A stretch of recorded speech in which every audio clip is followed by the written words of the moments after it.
ओम नमो नारायणा। स्वागत है आपका आज की कथा में, पुत्रदा एकादशी व्रत कथा में। श्रावण मास के शुक्ल पक्ष की एकादशी को पुत्रदा एकादशी कहा जाता है। धार्मिक मान्यताओं के अनुसार संतान प्राप्ति की इच्छा रखने वाले विवाहित जोड़े के लिए यह व्रत विशेष महत्व रखता है। इस दिन भगवान विष्णु की पूजा की जाती है और पुत्रदा एकादशी की व्रत कथा का पाठ किया जाता है। मान्यता है कि भगवान श्री कृष्ण ने युधिष्ठिर को इस व्रत का महत्व बताया था।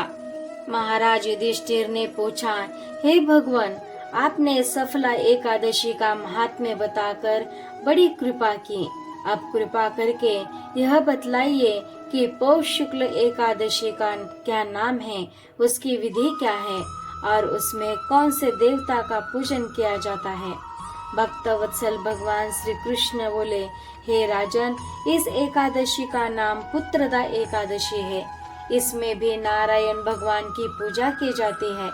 इस चर और अचर संसार में पुत्रदा एकादशी के व्रत के समान दूसरा कोई व्रत नहीं है। इसके पुण्य से मनुष्य तपस्वी, विद्वान और लक्ष्मीवान होता है।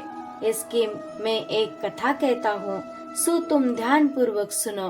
प्राचीन समय में भद्रावती नगरी पर राजा सुकेतुमान का शासन था। उसके पास धन, वैभव और सभी सुख सुविधाएं थी, लेकिन उनकी कोई संतान नहीं थी।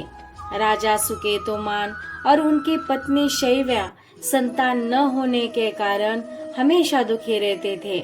राजा को चिंता रहती थी कि उनके बाद उनके वंश को कौन आगे बढ़ाएगा।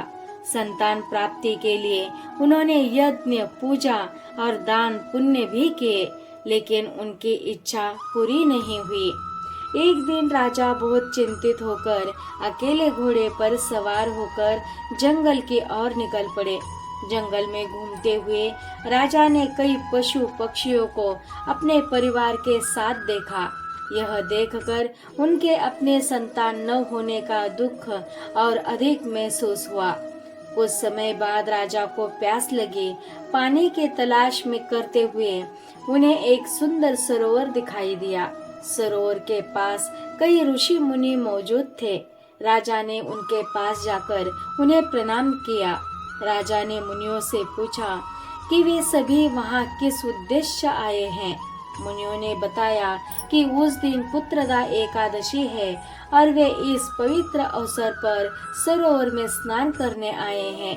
पुत्रदा एकादशी का नाम सुनकर राजा ने अपनी परेशानी मुनियों को बताई। उन्होंने कहा कि उनके पास कोई संतान नहीं है और उन्होंने संतान प्राप्ति के लिए कई प्रयास किए हैं।